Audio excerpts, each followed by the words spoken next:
I'm picking Amen Thompson. This year, I think he was the best defender in basketball. Granted, Victor Wembanyama got injured halfway through. Less than 6 feet on shots, less than 6 feet from the basket. Opponents shoot 9.7% worse when Amen Thompson is defending. Less than 10 feet, 9.5% worse. Greater than 15 feet, they shoot 5.5% worse. And that's because the dude is near the top of the league in block jumpers, altered shots. We've seen what he can do. Blocking SGA, contesting Stephen Curry every foot around on the half court. 94th percentile on matchup difficulty, according to B-Ball Index. He always defends the opponent's best player. He's defending guards, Ja Morant, Donovan Mitchell, SGA, Curry, bigger wings, Anthony Edwards, LeBron James. He's even defended guys like Evan Mobley and Naz Reid, bigs, and he does it at an elite level, all while. This is Kevin O'Connor by Yahoo Sports, and as you can hear, he's vouching for Amen Thompson for Defensive Player of the Year, which in my opinion, he's going to come up just a little bit short. I think if Amen Thompson wasn't injured throughout the year and he just turned it on earlier and played throughout the season, hands down, he should get Defensive Player of the Year. I'll give it to him now, but the way it works, they're not going to give this guy Defensive Player of the Year, even though he deserves it. And like O'Connor says, the guy don't only just defend guards, big men throughout the season. He's well worth it. Off the ball, on the ball, helping, passing lanes, just all over the floor, just being disruptive. He's got my vote. But Kevin O'Connor, I hope you don't mind me using your footage for a video. Go subscribe to him. Matter of fact, he has good insights on NBA basketball. You might want to go ahead and check him out. So Kevin O'Connor, I hope you don't mind me using a video, but Amen Thompson, Defensive Player of the Year, he's got my vote. NBA playoffs, play-in. We're here. We're here starting tomorrow. Big games are coming up. But the Houston Rockets, before I start this video back, oh man, you want to call that a dress rehearsal? I don't know what the Rockets were doing yesterday. That wasn't a dress rehearsal. If it was, put the dress back on. Wait to the playoffs, because they came out there. The defense was just was nothing. It was atrocious, basically, the defense. No ball movement on offense. It just seemed like they went out there half asleep. And I can understand that you don't want to get injured. You want to have everybody available for the playoffs. But you should have just sat down if that was the case. They didn't prove anything in nobody's mind that they're going to put something out there for us to enjoy in these playoffs. And I just hope they got a turn-on button, because what we seen yesterday, I was a little worried. I'm not going to lie to you. Hope they got a switch they can turn on. But if they take that into the playoffs, Lord have mercy. That's all I got to say. Lord have mercy. Being an elite help defender, he's not just an on-ball stopper guy. He's jumps the passing lanes. He's an interior shot blocker. He has amazing hands where, like, in transition, sometimes a guy will be rumbling down the court and he swipes the ball, knocks it out of bounds, or just rips it out of their hands entirely. He's a transition stopper as well. He's a great help defender. And I think if you just like isolate Amen in particular games, if you watch that Warriors-Rockets game, Amen was the more impactful defender than Draymond Green. You watch the OKC game, Amen was more impactful than Lou Dort. And I with Evan Mobley, I have him second on my ballot. I think Mobley is a deserving candidate, but I never watch him and feel that he is the NBA's best and most impactful defender. He's great. He's versatile. He's been part of a top 10 defense, but Cleveland slipping defensively is in part why he doesn't win this for me over Amen. But Tom, that's my case for Amen. And if you listen to Jimmy Butler, you would say Amen Thompson was all over Stephen Curry. He was fouling him. He was getting away with extra activities on Stephen Curry. That's a bunch of garbage. I think anybody that plays aggressive like Amen Thompson, back in old school, like we talk about, the 90s defense, they're not used to that. And you could say Jimmy Butler is glazing, is the word the youngsters use today, glazing. He's glazing Stephen Curry since he's got there. So I don't know what he was looking at. He's not used to Stephen Curry being blanketed like that by Amen Thompson. Get used to it. This guy is going to be around for the far future. And every time they play the Golden State Warriors, he's going to give Stephen Curry the business as far as blanketing him, making it hard for him to get shots. Now, we're not going to say he's going to shut him down every time they meet up. Stephen Curry is a Hall of Famer. He's great in his own right. He will get his numbers. Amen Thompson's not going to win that matchup all the time. Probably won't win it at all, as long as he hits 30 points or more from our metrics. Superstar, 30 points or more, you didn't shut him down. But you can't allow this guy to make a difference throughout the ball game to win the game. Stay in his hip pocket, make it tough for him, and wear him down. But that was a performance. Leaving Stephen Curry with 3 points throughout a whole ball game. That is crazy to me. Like we said, didn't think it could ever be done. This guy is DPOY, no doubt about it. But we're going to see what's going to happen. Like I said, I think he's going to fall short. But he's going to have plenty more throughout his career that he will get. That's a guarantee. So Jimmy Butler, he wasn't getting fouled. You know, just playing him tough. Something you're going to see in the playoffs. Refs going to swallow the whistles on some of these occasions. You have to get used to it and quit whining, quit glazing this guy. Kevin O'Connor, call it.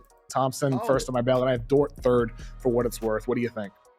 Yeah, dude. Amen Thompson's my pick too. I didn't think you were going to go there. I have Amen Thompson. Amen. Yep. Last week, I think last week I mentioned that he was my favorite on this program. I said he's my favorite. He checks off more boxes than Draymond, Evan Mobley. And this is a guy who's the only player in the NBA top 20 in both blocks and steals. The versatility you talked about, where he's a point of attack, shut down Steph Curry the other night. And he's been doing that all season.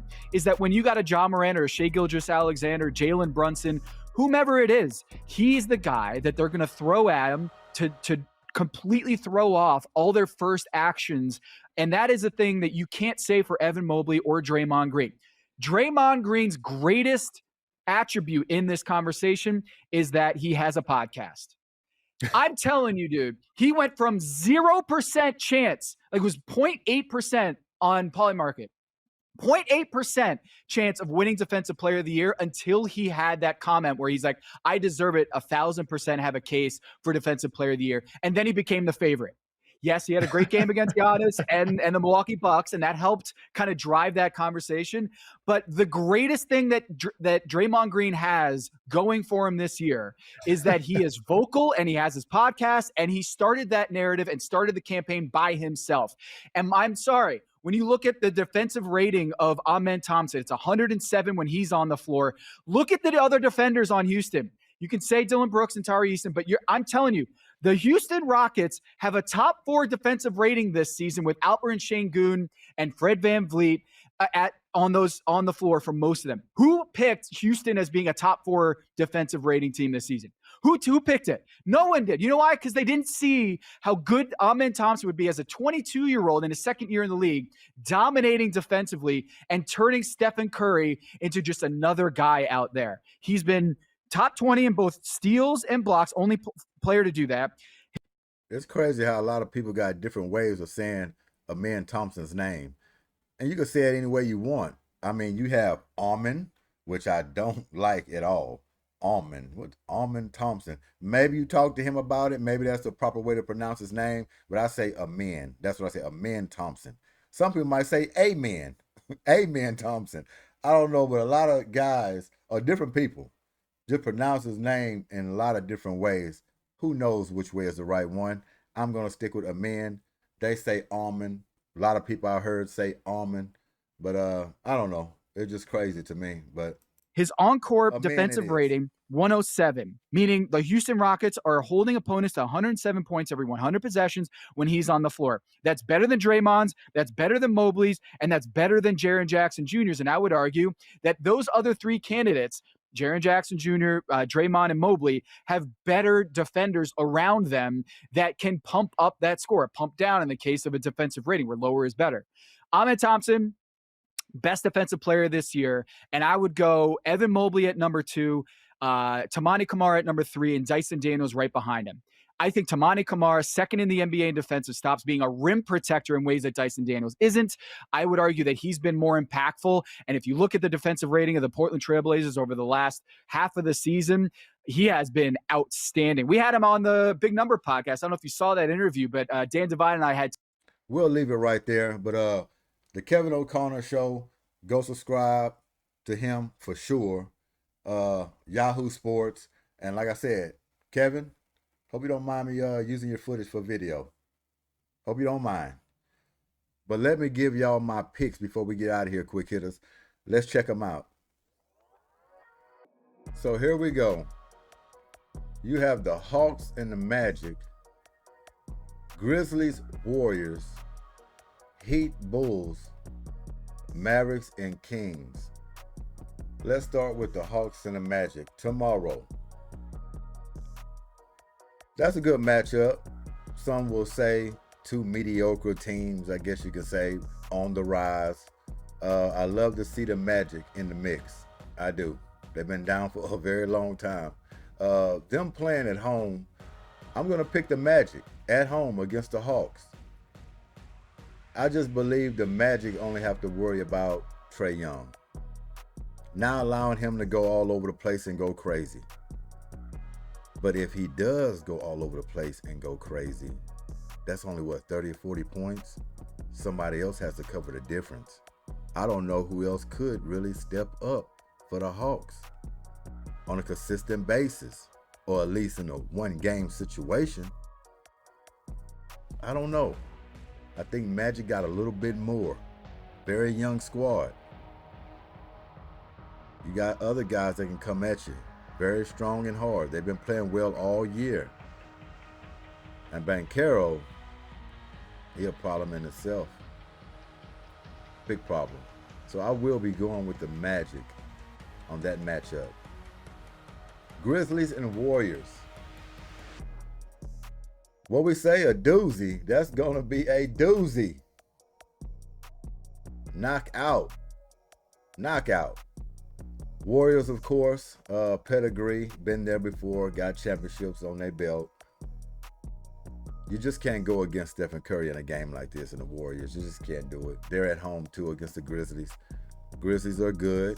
Grizzlies been up and down as well, too, just like the Warriors. But like I say, the pedigree and then Stephen Curry, it's hard to go against him. I'm going to go with the Warriors in that matchup. Not saying I want the Warriors to win that game, but I'm going for them in this matchup. So if the Grizzlies pull it out, some will say it's kind of like an upset. I think they will look at it as that way. All right, the Heat and the Bulls. Miami Heat just struggling just to get a win, ain't they? Yesterday, a heartbreaker. Just when you thought the Heat was going to pull it out, they lose on a buzzer beater.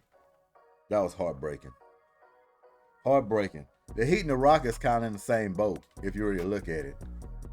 Two teams try to go out there with a little dress rehearsal. Didn't turn out too well. Leaving all fans almost in disbelief that they went out there and put out that kind of performance and just concealed the deal. The Rockets a little worse a situation because they didn't look nothing like they did in the regular season or just a couple of days ago.